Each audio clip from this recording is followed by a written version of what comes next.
Welcome, folks. We continue in daily Rambam learning, Hilchas Tefillah, the laws of prayer, Tefillah, chapter 8. Tefillah Hatziva Nishmas Tamid. Communal prayer is always heard. Even in there were sinners, transgressors that are amongst the congregation. God does not reject the prayers of the congregation, of the many. And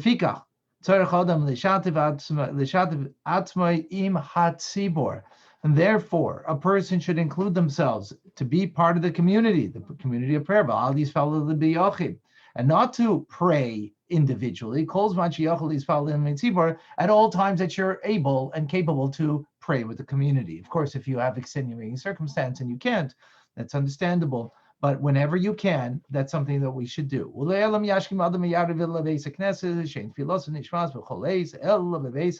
a person should always get up early and stay late for the evening service to go to the Beis HaKnesses, a place of prayer, in order that his prayer, personal prayer, should be heard in the synagogue. And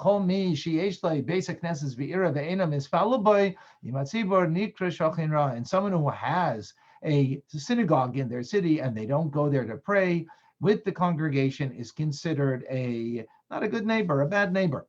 Halacha base, the second halacha. Mitzvah loretz Beis HaKnesses. It's a mitzvah actually to run to the Beis HaKnesses, to shul. Shenema b'neda v'nidfa ledasis Hashem, as it says in Isaiah, that let us run to know God. Okay, Beis HaKnesses. On the other hand, when you leave synagogue, you should not take big steps as if you're in a hurry. Go in a slow manner. When you enter into the synagogue, don't come in and pray right away. You should come in at least two spaces of the door, and then you should pray. To fulfill the instruction, it says to guard the post of my doors. Halacha 3. Beis HaMedrash Gadol Beis HaKnesses. So we just spoke about a synagogue. However, the Beis HaMedrash, which is a place of study, is even greater than the place of prayer.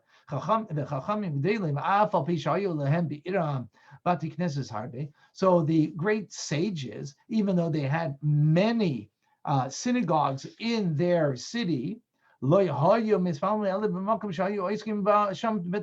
they would only pray in a place where they were engaged in the study of Torah. But that is only in the instance where you also have the communal prayer. In other words, if you have communal prayer in one place and you have synagogue in another place, then you go to synagogue, then you go to the Beis HaMedrash.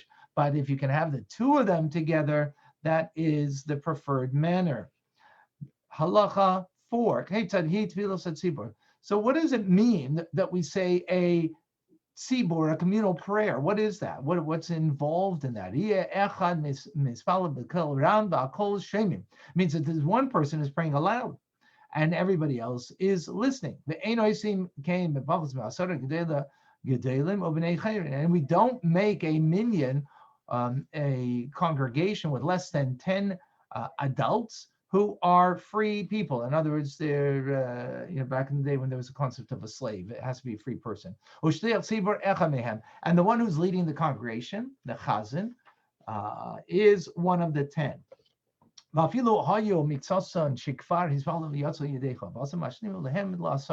Now, if someone already had prayed, can they be part of the 10? Absolutely, they can be part of them. However, there has to be a majority of the 10, which means 6, that did not pray and that they are praying together the Amidah. Remember, this is about the Amidah prayer, the silent Shemona Esrei that we're speaking about. Likewise, we don't say Kedusha, which is in the repetition of the Amidah. And we don't read from the Torah scroll before and after. V'loi maftirim v'nevim, and we don't read from the maftir from the prophets. Ela basara, only when we have a quorum of 10 men, adult men. Halacha 5. V'chein lo yeh echad mivarach mibirchas shema v'akol shemim va'inim v'achrav amen ela basara. Likewise, we shouldn't have someone who's leading this congregation, reading the Shema, and everybody is listening, and they answer Amen after the one who's leading the congregation.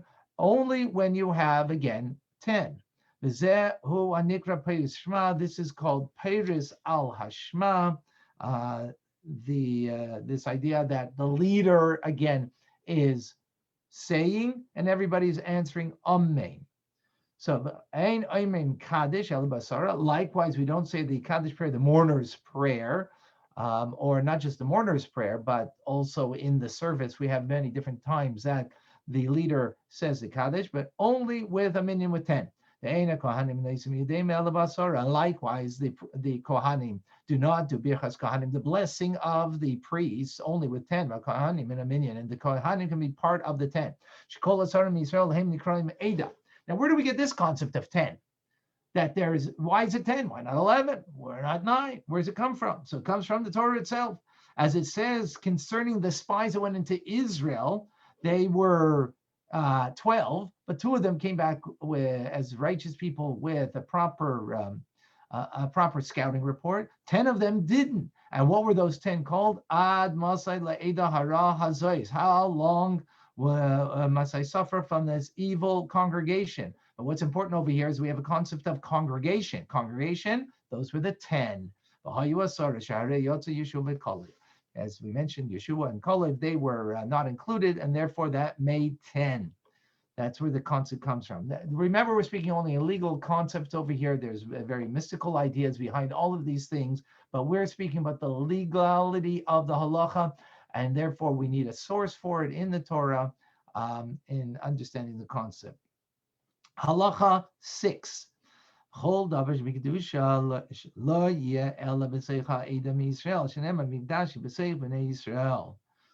now we know that the congregation is 10, but furthermore, any holy matter, right, that is done in the congregation of the Jewish people has to be with 10, and that the concept is, it says, Nikdashti, I will become holy amongst the Jewish people. So that holiness amongst the Jewish people is with 10. That's connected with the 10 that we have the word Eda, and that's all holy matters. V'chol Eila Dvarim.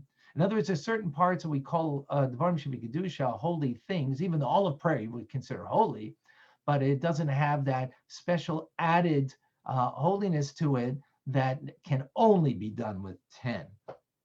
Chol Eila Advarim. All of these things that we're talking about. What happens? He started with 10, but some left.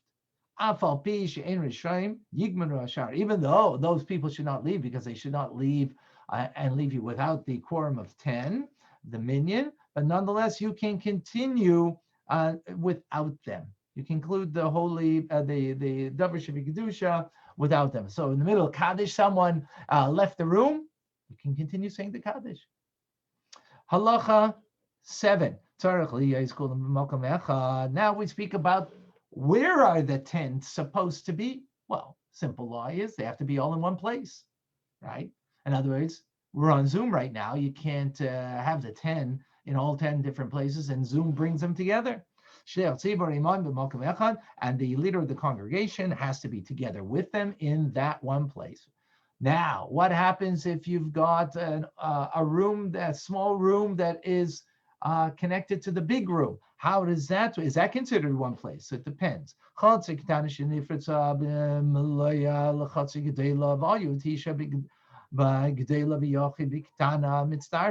if you had 10 people, but 9 of them were in the big room, and 1 was in the small room, they are connected. However, if it was the other way around, if you had 9 in the small room and 1 in the big room, that's not considered a minyan. Why is that? Because the big room is the main room. The small room, like the antechamber or like the hallway, or for those who are here at Chabad Zichron and Kadeshim, like the hall. If you're in the hallway, one person and 9 people are in the synagogue. There's a connection. But if it was 9 people in the hallway and one person in the synagogue, then they're not connected because the small goes after the big. The big doesn't go after the small. So if you have most of them in the big, it is considered a connection between the people. So Tzibor b'gdela v'tzliach tzibor b'ktana yotzim midei chavasim. What if you have the 9 people, but the leader of the minyan is in the small room? Nonetheless, you fulfill the mitzvah of, and there's 10. They're considered 10 together. Tzibor b'ktana v'tzliach tzibor b'gdela. But how about the other way around? The leader of the congregation was in the big hall in this, and the 9 others were in the small room. And they do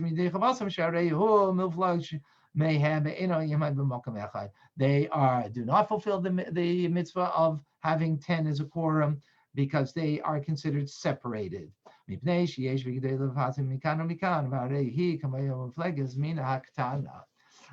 it is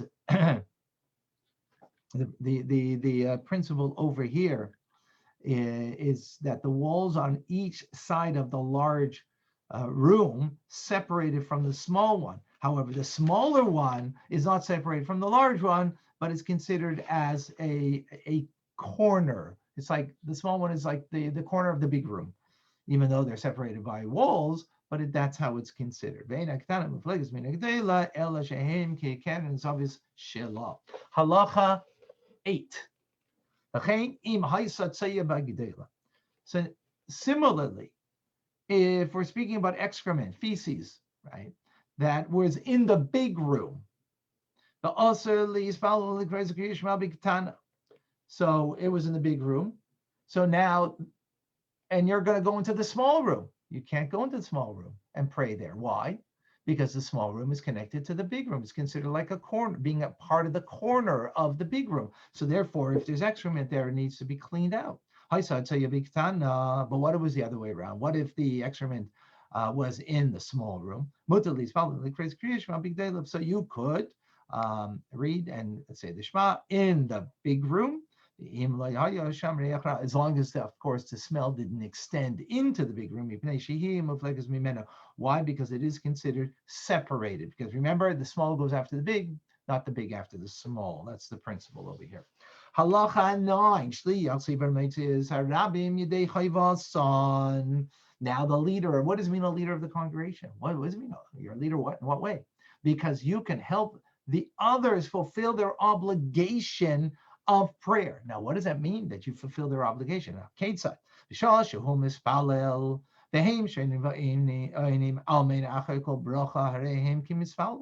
that means that if the leader of the congregation is praying and everybody else is listening carefully, not saying anything, but listening, but answering Amen, verbally answering Amen after each of the blessings, if the Amidah, not Baruch Hu v'Rashmai, which make an interruption, but just answering Amen, Amen from the blessings, then it is as if they prayed. Those people answer Amen.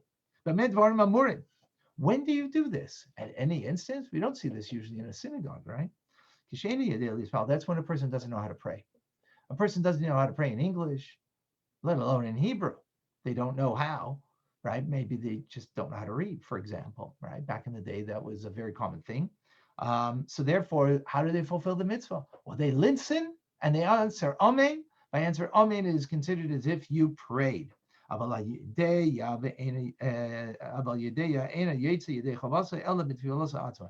if you do know how to pray, in Hebrew, of course, but even if it's only in English or in another language, you have to pray on your own, because again, prayer ultimately is about you and your connection, your heart towards Hashem. Halacha Yud, not 10 rather. When are we talking about that you have the obligation that you must pray on your own?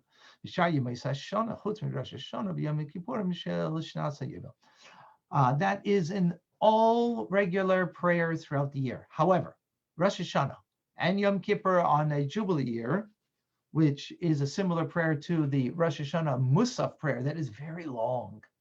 It is very long and it's very difficult, and to know the meaning of the prayer.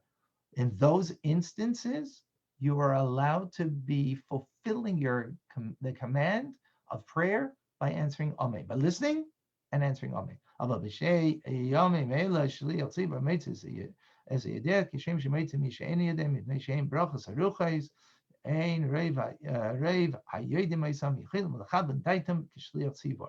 Remember the leader of the congregation is not well. Actually, we're going to learn that in a moment. About this leader of the congregation, but this leader of the congregation is fully aware of the meaning and the understanding of the prayer. Well, others, maybe they know how to pray, but since it's lengthy and it's a little more difficult, even if you know how to pray on your own, on those two instances, Rosh Hashanah and on Yom Kippur, on a Jubilee year, which doesn't exist now, but in the 50th year, in the times of the Holy Temple, you are able to fulfill your mitzvah by answering Amen, listening and answering Amen to the leader of the congregation.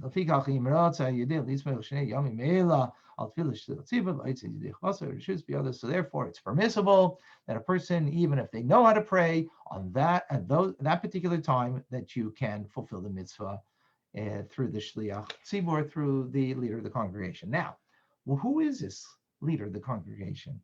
What kind of person is it? Halacha Yud Aleph 11. You do not appoint someone to lead the congregation.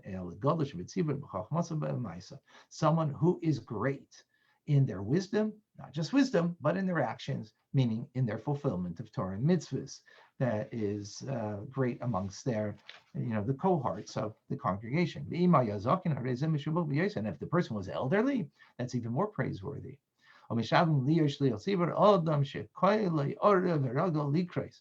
Also, we make an effort that this leader of the congregation should be a person whose voice is sweet and is familiar with the reading, and therefore it flows beautifully from his lips. Someone who doesn't have a beard, even though they're a very wise individual, should not be the one who's leading the congregation because of the honor of and the respect of the congregation.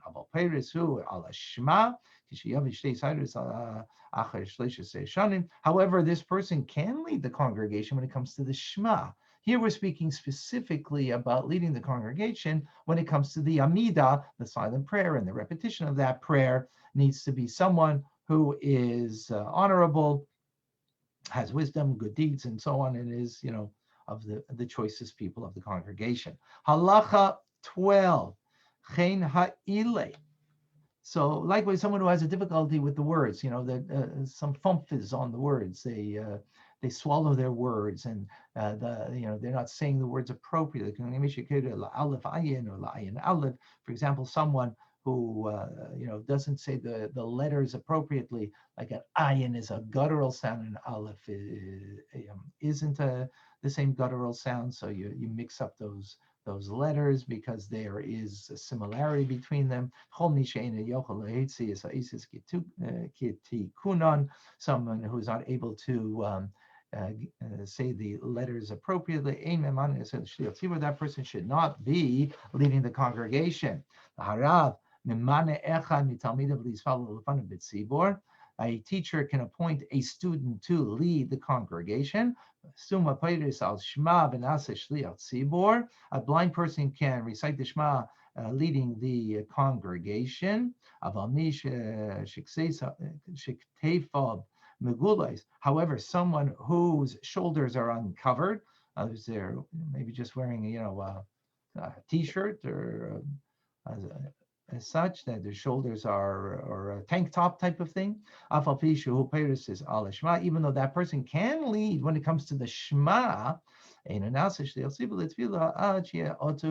person should not lead the congregation until they are covered appropriately. And that is the end of chapter 8. My dear son Label.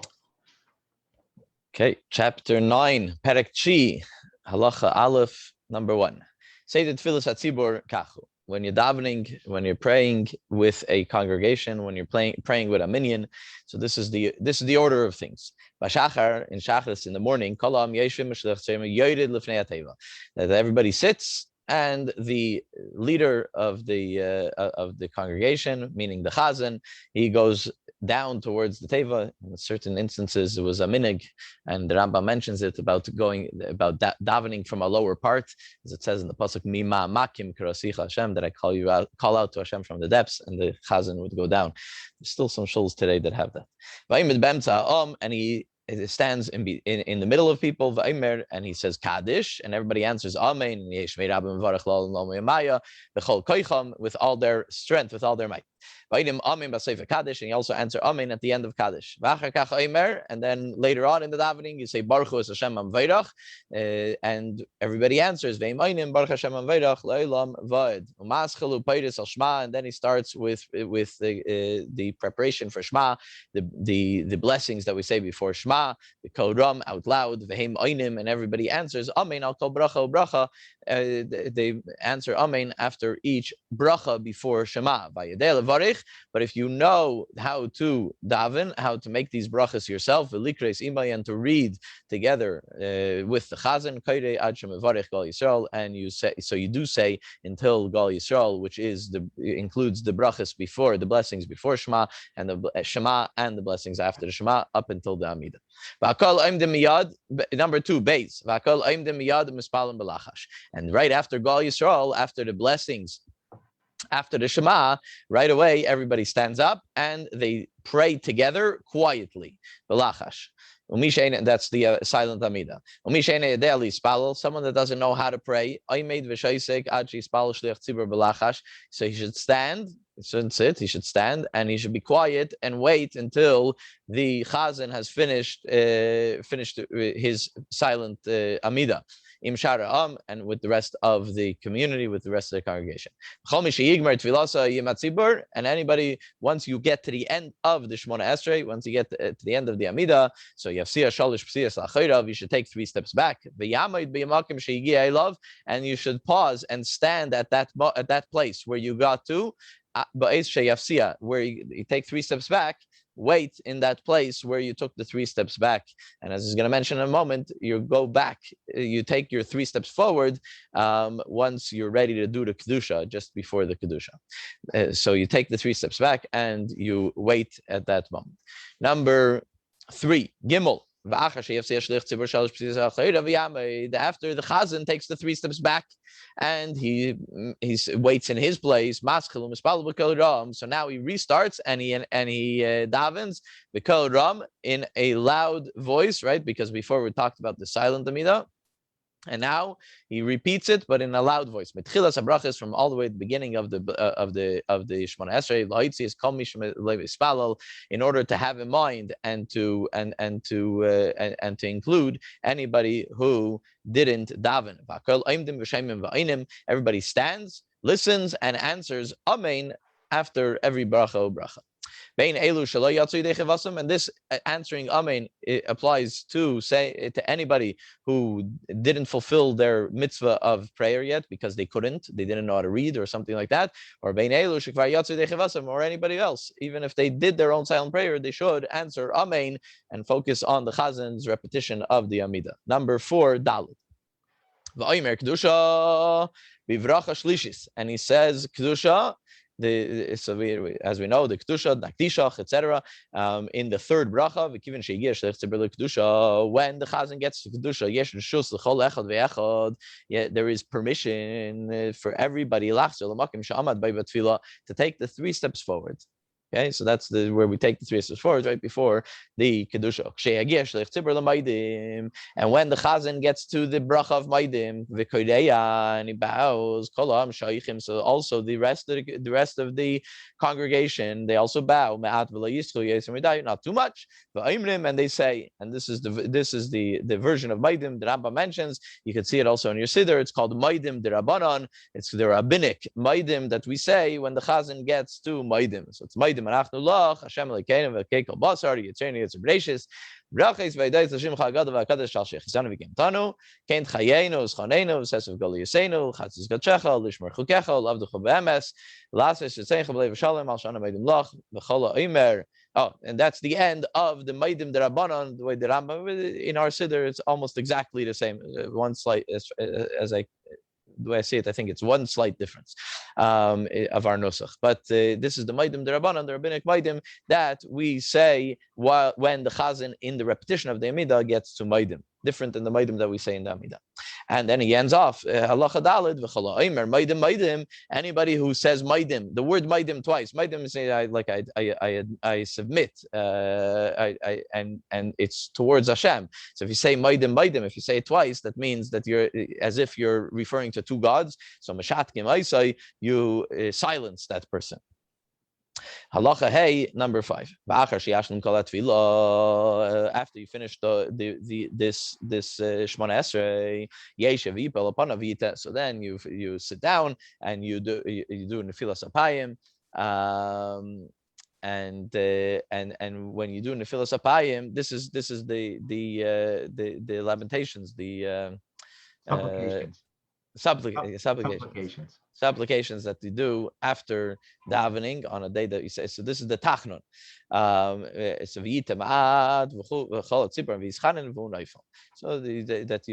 that you beseech Hashem. And you should sit and then lift your head, the chazan and the rest of the congregation, the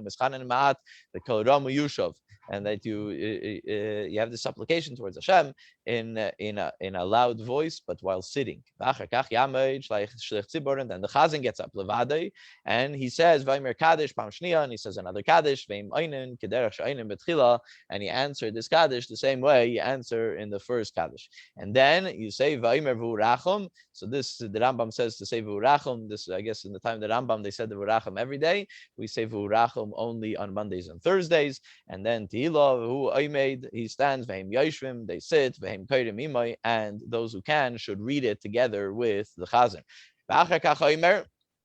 And then he says Uvalutziyain.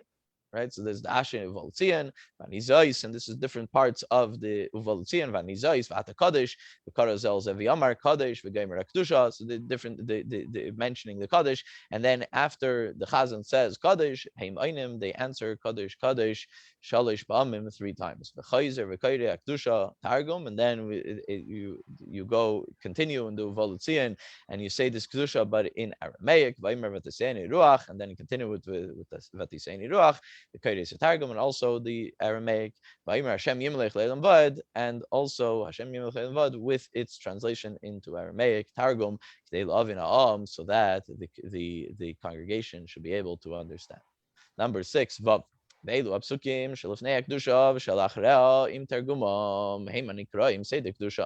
And these verses that are said, that we just mentioned, the Kodesh and Hashem Yimlech, etc., Ruach, with their translations into Aramaic, are called Seder Kedusha.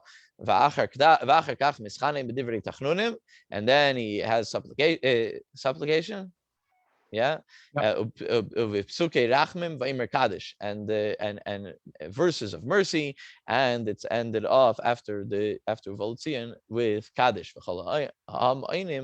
Kedarkam v'niftarim, and everybody answers the regular way to Kaddish, the regular amens to Kaddish, and then they are done Shachris. So we, as you know, we have a little bit more of Shachris. We have afterwards the Song of the Day, Shal Yoim, and Enkelekeno and Aleinu. That was added into the Siddur a little bit after. Pasuk Halacha Zayin 7. If someone is in the supplications that we say, if someone says such a line, it says that the person who had mercy, the one Hashem who has mercy on the mother bird, not to take the mother bird in front, not to take the children in front of the mother bird, meaning to send away the mother bird, right? The famous mitzvah in the Torah. So meaning the one who had mercy on the mother bird to obligate us to send away the mother bird. So or There's another halacha that you don't shecht two animals that are parent and child on the same day, which you might think is an idea of rachmim, of mercy, and then you continue that prayer and you say rachem aleinu v'kiyetzu binyan zeh, and saying that the one who had mercy on the mother bird should have mercy on us, or anything like that, meaning bringing up a mitzvah, thinking that it's mercy, and saying that and Hashem should have mercy similarly on us. Meshatkin, I say, you make them quiet. You don't allow such a prayer to be said. And the Rambam continues, why? Because mitzvahs elu gzeres hakasavein veinim rachman. It's a false. It's a fallacy to say that these mitzvahs are out of, that Hashem says to send away the mother bird, or not to shecht, not to slaughter two animals, a parent and child, on the same day, because that to say that is because of mercy, it's not so. It is a gzeres hakasov. It is something that was mentioned in the pasuk. It comes from Hashem. That's not the reason. And the Rambam continues, because if it was really out of mercy, so why would Hashem allow us to slaughter an animal in the first place? And also not to add, a person shouldn't add adjectives describing Hashem. We have adjectives, and what are the adjectives? The adjectives we have, but a person might ask, add these are additions that are not found in the Siddur. We do not add additional adjectives describing Hashem. We only use adjectives that we find already in the Torah. We can't come up with our own adjectives for Hashem. In general, the whole Siddur, the way that Anshe Knesset Hagdolah put it together, is words that are found from the Chumash, from our prophets, etc. It's not words that we put together, because who are we to be able to put such a thing together? If we take it from a holy source, so then it could be put together, and that's the way the Siddur was created by the Anshe Knesset Hagdolah. So we don't add, especially when it comes to adjectives of Hashem. Because there's no way that we could get to the highest level of the shevach, of the praise of Hashem. Just say what Moshe Rabbeinu. That's what we have. We should just say what Moshe Rabbeinu has said, and that's good. Number 8, halacha ches b'mincha. In mincha, so we just finished shachris. We explained shachris. So now we're going to go on to mincha. So mincha, the chazan says ashesh v'visecha tilul David, right? So this is the ashrei that we say at the beginning of mincha. The chazan and the congregation sit for this ashrei. And afterwards the chazan gets up and he says kaddish, and they stand up following him, and they answer the kaddish as in a regular way, and they daven all quietly. And after they finish their quiet, the silent amida, the chazan repeats out loud, just as we just explained it for shachris, ad sheyashlim kol hatvila, until he finishes the whole amida on a second time out loud. Again, you have the tachnon, mischanen, magbia, roishe, vehu, vehem, umischanen, ma'at, miyushav, der shas b'shachris, and also this tachnon is done the same way it was done in shachris. Va'imid, and after the tachnon, va'imer kaddish, and he says kaddish, v'chala'om, a'inim k'darkam, v'niftarim ma'aseyam, and then the congregation is dismissed. Everybody leaves after the kaddish, and in our case, we also do aleinu after the kaddish, and after that. Bo'erev, in the evening prayer, in the Arvis, in Maidiv, Kol Am Yoshvim, everybody's sitting, and the Chazan stands up, V'oimer, and it says, V'hurachum, there's the paragraph of V'hurachum, and afterwards, Baruch Hashem Aveirach, and Nusach Hari, we say Kaddish before Baruch Hu, and V'heim Oinim, Baruch Hashem and Vayrach Leilam Vod, and they answer, the congregation answers Baruch Hu with Baruch Hashem and Vayrach Leilam Vod. And then we start with Shema, with the blessings before the Shema, and after, so there's the blessings before Shema, there's the Shema, the blessing after Shema, Vaymer Kaddish, and then there is Kaddish, and everybody gets up and says the silent Amida of the Ma'ariv prayer. And when you finish the silent prayer, so the Chazan says Kaddish, the Chazan says Kaddish, and everybody goes. So today we after Kaddish we say Aleinu. And there's no repetition of the Amida out loud when it comes to Arvis, when it comes to Ma'ariv. Because, as we mentioned already, the Ma'ariv prayer is not an obligation. And to add brachas, it's a bracha levatala. Because there's no obligation here that you're trying to fulfill. So if there was an obligation, so I could say the bracha on your behalf to help you fulfill your obligation. But you don't make, like for example, you make Kiddush once. You don't make a Kiddush a second time unless there's someone that has an obligation to your Kiddush, and then you do it for them. But to do it twice is a problem. Again, in general, brachas, we don't say it a second time unless there's an obligation. Unless you're doing a tefillas nedava, as we mentioned, unless you're doing a davening, but that's from you, not on behalf of somebody else. Halacha yud, halacha 10. So we finished Shachris Ben Chamaydiv, so now we're going to talk about Shabbos. So that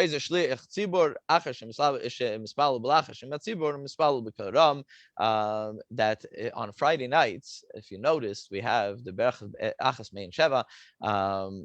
He mentions it over here. Yeah, the Friday night, it's not a repetition of the Amida exactly, but it is some version of a repetition that the Chazan says, and we say parts of it together with the Chazan.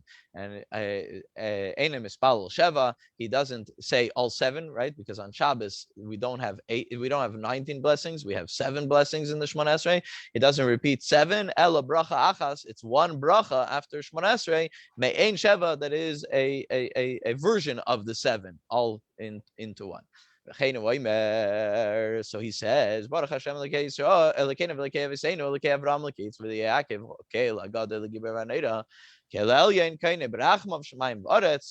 the first paragraph. Magin Aves b'dvarim b'chayim mesim b'amare el kadosh en kamayu aminech lahem b'shabbos kodshay kivan ratzon aneach lahem l'fanav nabe v'yer v'chachad and they'll b'chon tamid mein brachis. And many shuls you'll be familiar with these words, maybe even with a tune.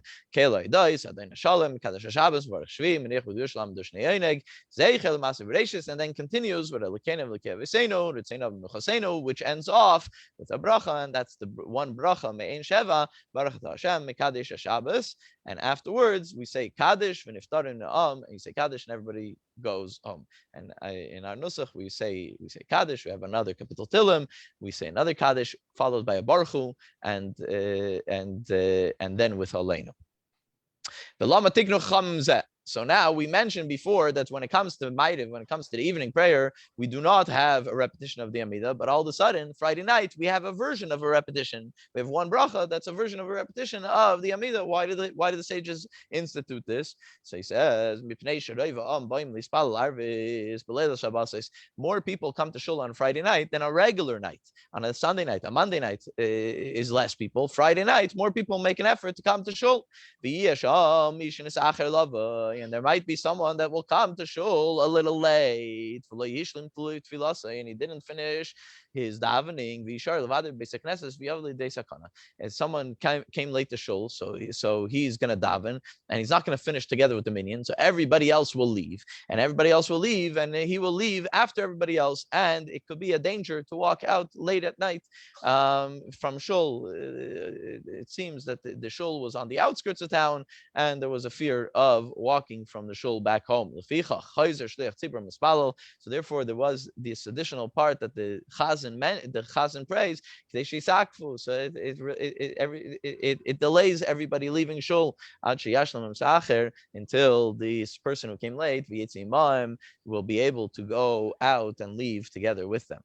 Halacha Yud Beis, number 12. Lefichach Yom Tov Shechali is b'Shabbos. So this is only for Shabbos. But when a Yom Tov comes out on Shabbos, or Yom Kippurim, or Yom Kippur, or Rosh Chodesh, or Rosh Chodesh, Ein Shliach Tzibur Hayoyer D'Arvis L'Fnei HaTeva, Mazkir Inyan Hayom B'Bracha Zu. So then, if you do, you still say if it's Shabbos, right? So if it's Yom Tov, let's say Rosh Chodesh and Shabbos, which is coming up this Friday night, right? This Friday night is Rosh Chodesh and Shabbos. So you might think, because how did the bracha end? The bracha ends Baruch Hashem Mekadesh Shabbos. So you might think that you would add Baruch Hashem Mekadesh Shabbos V'Rashi Chadashim or something like that. But we do not mention it in that bracha. We do not mention any other date in that bracha. If it's Pesach, we don't mention it, or if it's Rosh Chodesh, we don't mention it.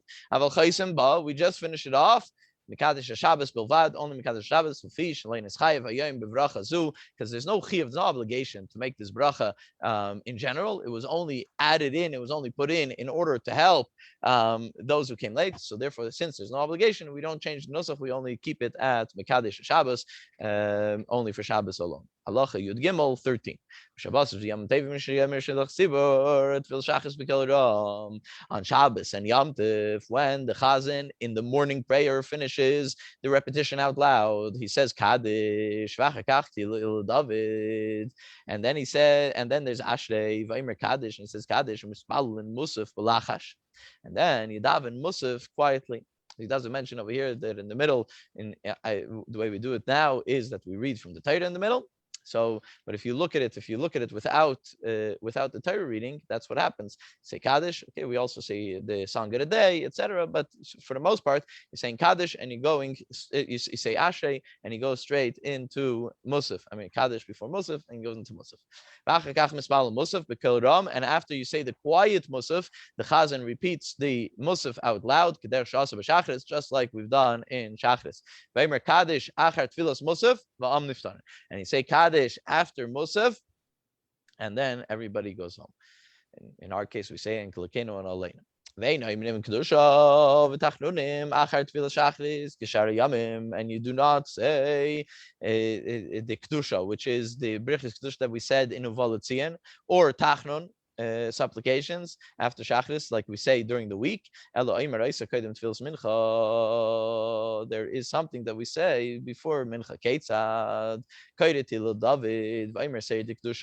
that on Shabbos we don't say Uvalutzian in Shachris like we usually do on a weekday. When do we say it? We say it in Mincha after Ashrei. So we say Ashrei and then Uvalutzian, which is the Seder Kedusha, the Tachnunim, and the supplications that are part of the Uvalutzian.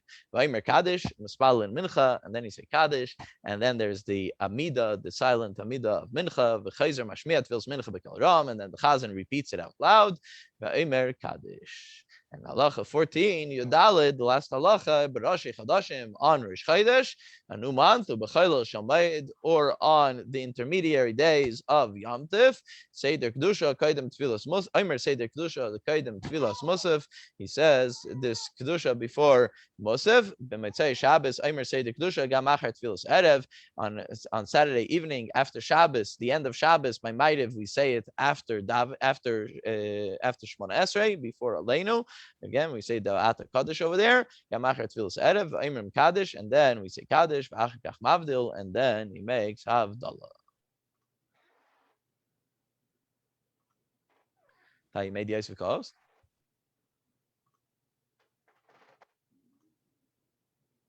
Oh, okay. Go ahead, Yosef, you could unmute. Good morning. Moving on to chapter 3 of today. Tefillah, prayer, chapter 10. Number 1. If someone prayed but without concentration, you should pray again with concentration. If you at least the minimum had concentration for the first paragraph, you do not, but then you fell the concentration train, you do not have to start again. If you made a mistake in the first, we're talking about the Shmona Esrei now, the 18 blessings, the 19 blessings of Shmona Esrei. If you made a mistake in the first 3 of those 19 blessings, then you have to start again. If you made a mistake in the final three, you have to start again from the final three. From right before the final three, which is avoda, which is ritzei. If you made a mistake in the middle ones, in the middle 12 blessings, so then you just start over from the beginning of that blessing that you made a mistake. Likewise, the cantor that made a mistake, he follows these exact same rules. Number 2. Abel, can you help with the scrolling, okay?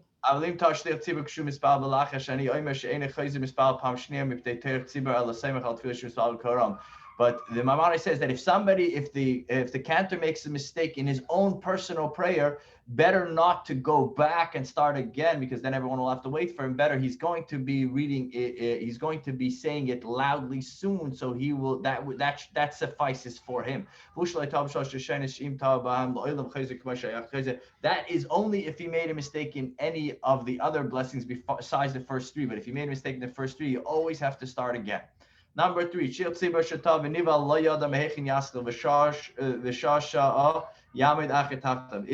cantor made a mistake and he doesn't know where to begin from, somebody else should take over. We're talking about back in the day when they didn't have printed sidurim, so they were doing it. A lot of them were doing it by heart, and he didn't know where to continue. So somebody should take him over. But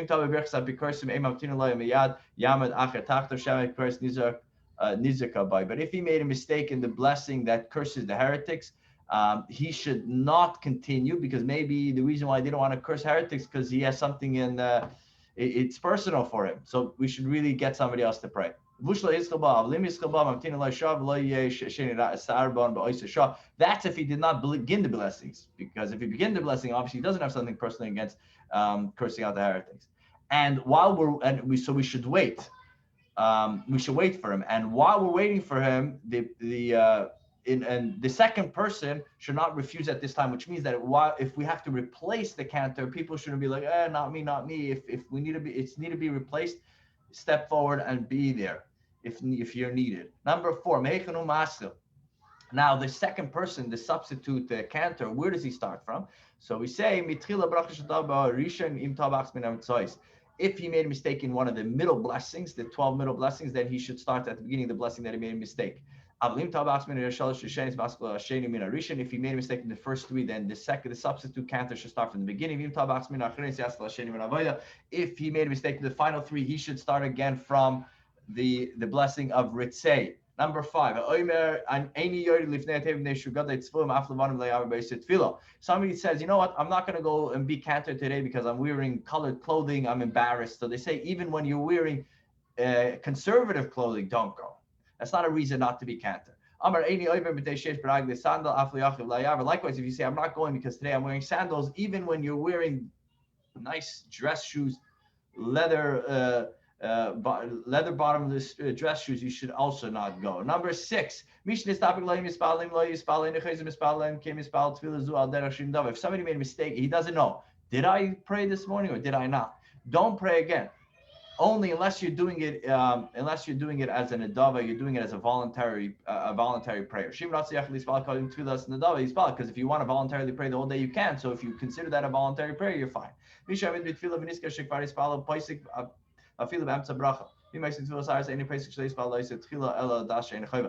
you made a second prayer and while you're in the middle of the second prayer, you realize, I already prayed, stop wherever you are, don't say another word. Unless it's Arvis, it's the evening service, because the whole evening service is anyways an optional prayer, it's a voluntary prayer, so then your second one is just like the first one, so it's fine. Number 7, if somebody prayed a weekday prayer for Shabbat, it is not fulfilled his obligation. If you remembered while he's praying, finish and then start again for Shabbat. That's when are we talking about? In the morning, in Shachris, Mincha, or Ma'ariv. But a Musaf stop in the middle. If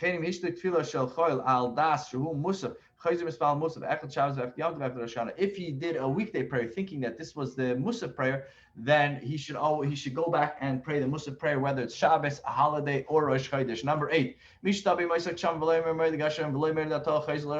during the rainy season you forgot to say Morid HaGeshem or Morid HaTal, you have to start again. You have to pray again. But if you at least mention the Tal, the dew, then you do not have to go back. If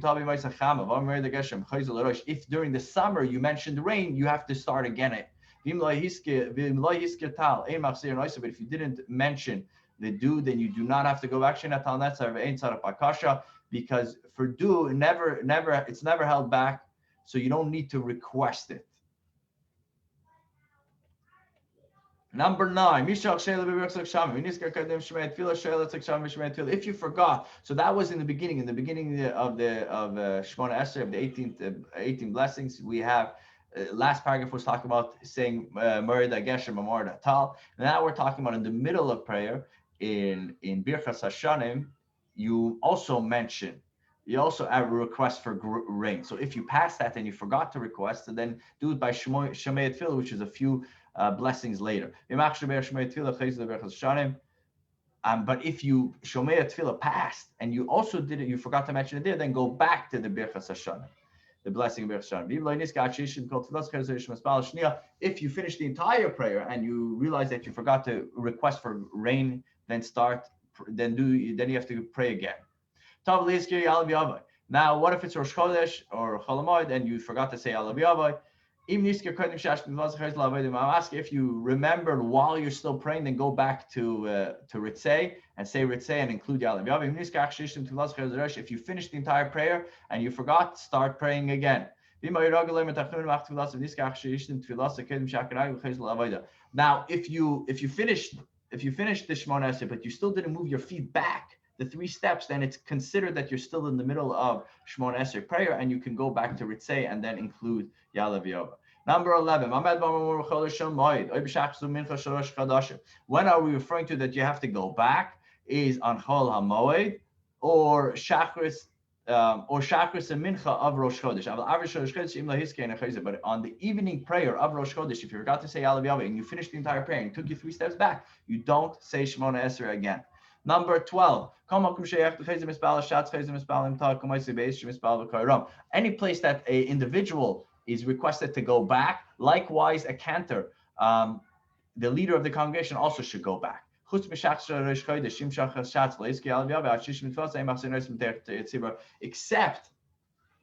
Except for if he did not mention Yalav Yavai in Shacharis, we don't tell him to go back. Why? He feels himself in the fun of Shumaski Baruch because he's about to pray Musaf, and Musaf will include it. So therefore, he should do it. But this is only by a cantor, because if he goes back, then the whole congregation has to wait.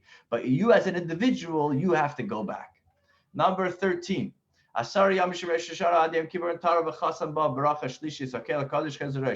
10 days from Rosh Hashanah to Yom Kippur, we add in the third blessing, we add Hamelech HaKadosh. Now, what if you made a mistake and you said Hakel HaKadosh instead? Then you have to start from the beginning of Shemona Esrei again.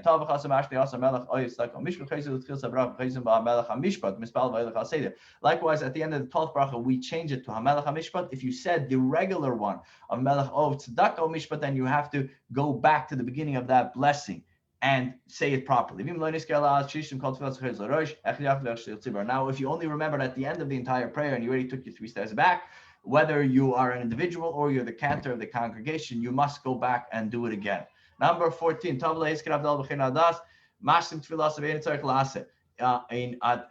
the end of Shabbat or at the end of a holiday, we mention in Chonen Adas, in the 4th blessing, we mention Havdalah there. Now, if you forgot to say it there, then you do not have to say Shemona Esrei again. Likewise, on Purim and on Chanukah, we add Al Hanisim. a special prayer for those holidays. And likewise, on a fast day, we add a special prayer. If you forget those, you do not have to go back and say Shemona Esrei again. Echad Yachid V'Echad Tzibur, both this is for an individual and for the cantor of the congregation.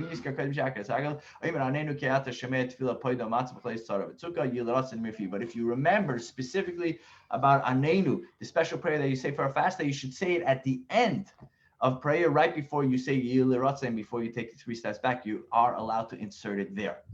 Number 15. So we've mentioned in the earlier chapters that if you forget to do a prayer, let's say Shacharis, you can make it up by the next prayer. But what if the prayer that you missed is Mincha of weekday, and now you're going into Friday night, but now it's Friday night of Shabbat. So nevertheless, if you missed Mincha of a weekday, then pray the prayer of Shabbat twice. Likewise, the same thing will be for a holiday. The same thing the same law would be if you forget to do Mincha, the afternoon prayer of Shabbat or holiday, and then you're going out of the holiday or Shabbat. You should say the evening weekday prayer twice. But then you make Havdalah in the first one, but you don't make the Havdalah in the second one. If you didn't make Havdalah in both of them, or you said it in both, of them, or you didn't say it in either of them, it's okay.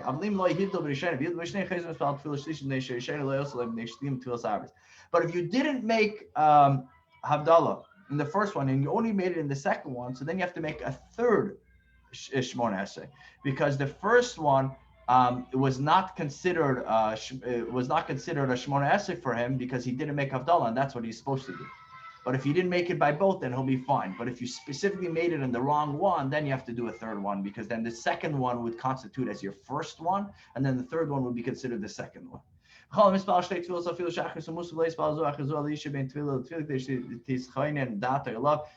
you do 2 Shemona Esreis one after the other, you should always take a little break, even if it's Shacharis and then Musaf, in order that you can settle your mind between the 2 Shemona Esreis. Number 16 and final one for today.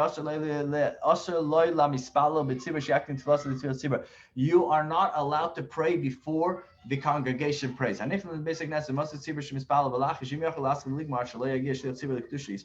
what if you come into synagogue? So that the first sentence was, if you come into synagogue and you're ahead, then you have to wait. You can't go ahead of what the congregation is. Wait for Shemona Esrei and you'll pray with them. Now, what if you come and they're ahead of you? So if you can catch up to them and finish the entire Shemona Esrei before the cantor gets to Kedusha, then do it.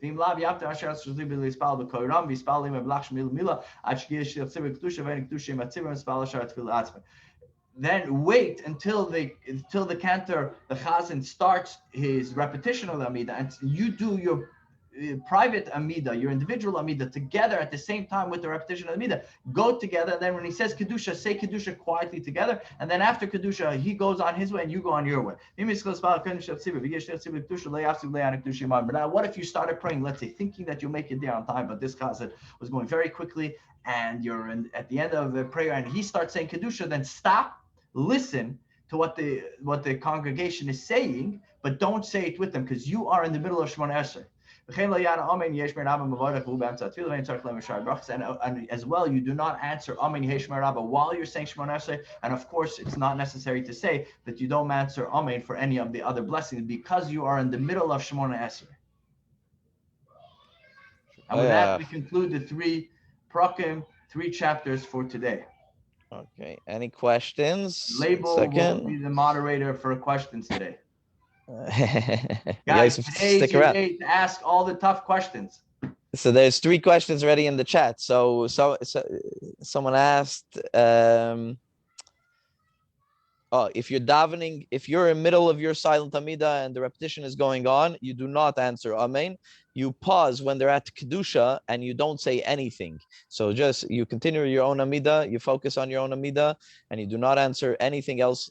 You don't answer anything, and you continue to focus on your own Amidah. Only by Kedusha that you pause and wait to continue. There's another question about when it was established. The Siddur started to be established after the destruction of the Second Temple by the Anshe Knesset Agdela, and the progression of that is a lengthy class of its own, and the different nusachs that we have, especially. The early days of it, davening outside, as long as you can see each other, you could be counted as one minyan, and that's the key thing, that you have to be able to see each other. The chazan goes quickly. I'm often behind in such services. Yeah. Sometimes we get stuck in a fast minyan, right? That's what happens. Any questions? You can unmute yourself if you'd like. Today is the day to stump the rabbis. You know, my father is usually here and he has answers to all the questions. But today you can walk away feeling that you stumped the rabbi. Go ahead, guys. So someone asked about, one second. Someone asked about, well, I was wondering about when the congregation or the one seaboard, what do you call it, is going so fast, trying to keep up. I mean, the minyan rather is going too very fast. I mean, what's the idea there that going so fast? I mean, sometimes it seems like they're not pronouncing things at a speed that can keep up. Do you understand?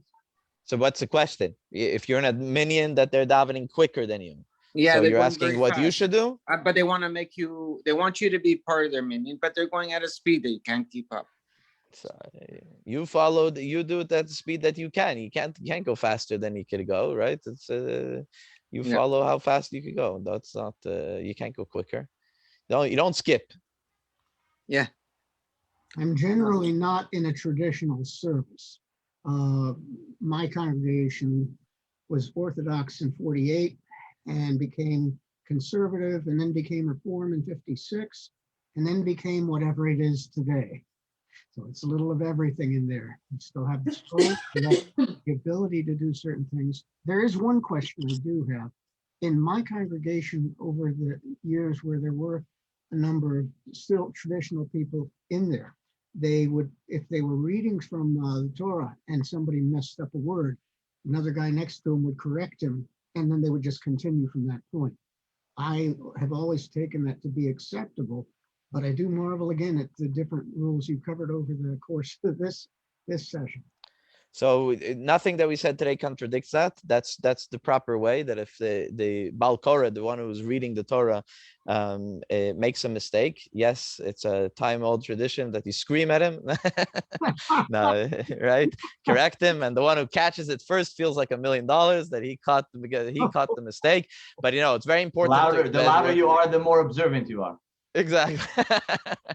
Right, that was a joke, but still, in every joke there's a little bit of sincerity. But that's a side note, because when you're reading the Torah, things have to be done in a very proper way, and therefore you have to make sure that's read properly. We didn't talk about reading the Torah in today's Rambam. We did talk about, on a personal level, if you missed out something, or you were supposed to say a section in, and when you go back and when you don't go back, and there's different details in that, and it depends how important it is. And therefore, sometimes you do go back, sometimes you don't go back. Sometimes you have to restart because it has to be at a specific spot. Going back is not good enough. You have to start again from the Shemona Esrei. So again, it's not reading from the Torah. That is the Shemona Esrei. That is the Silent Amida. And in different scenarios, different halachas apply. Not always the same as it would be by reading the Torah.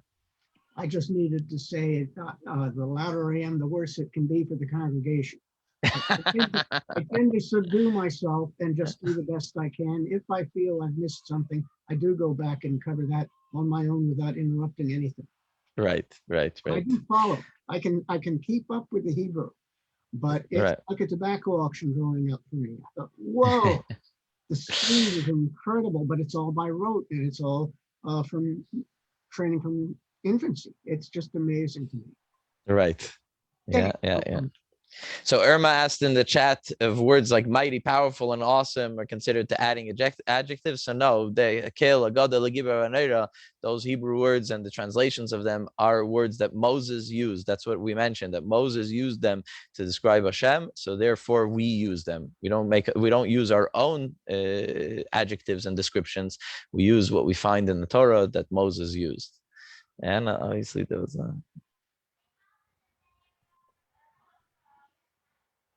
yeah, so yeah, asking why you can't make a digital minion. Listen, when Mashiach comes, maybe you'll have a new version of this. But as of now, technology does not replace the in-person. And actually, we recognize that even through the pandemic, that we did do a lot over Zoom. But technology definitely still does not take the place of in-person, whether it's about getting together with the family or whether it's getting together as a minyan. Technology does not take over that. We still need a minyan in one place, as the Rambam mentioned today. The special rules regarding davening alone for Shabbos. There's special rules. The same rules apply, that there's certain things that you need a minyan for, as the first chapter that we read today talks about the different things that we need a minyan for. So again, Kaddish and things like that, that you can't say, you can't read from Torah if there isn't 10 men. So the same rules. Any other questions? If not, we will say goodbye. And we will see each other again in 23 hours, a little less than 23 hours, for the next 3 chapters of Rambam. Thank you very much, everybody. Thank you. Thank you Rabbi. very much. Have a good day, everyone.